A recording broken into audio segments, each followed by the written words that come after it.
What you won't do, another man will. But more importantly, what you consistently do, no other man will have the chance to.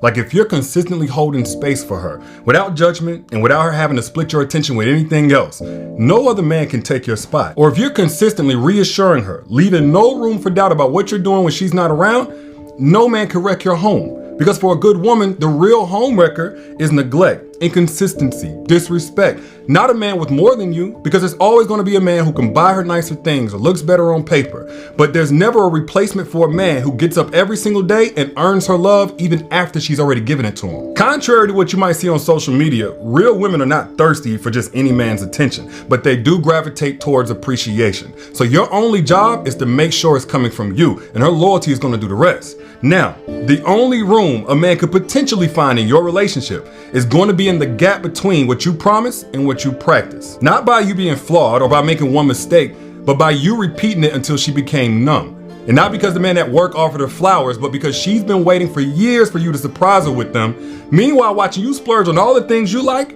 while the things she deserves becomes a financial sacrifice. Like, that's the truth a lot of y'all don't want to admit. Why y'all be pressuring these women to go over and beyond to prove they ain't going nowhere?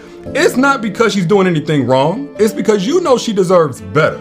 You know you're not worried about your competition. You're worried about your consequences. You're not protecting your relationship. You're projecting your guilt.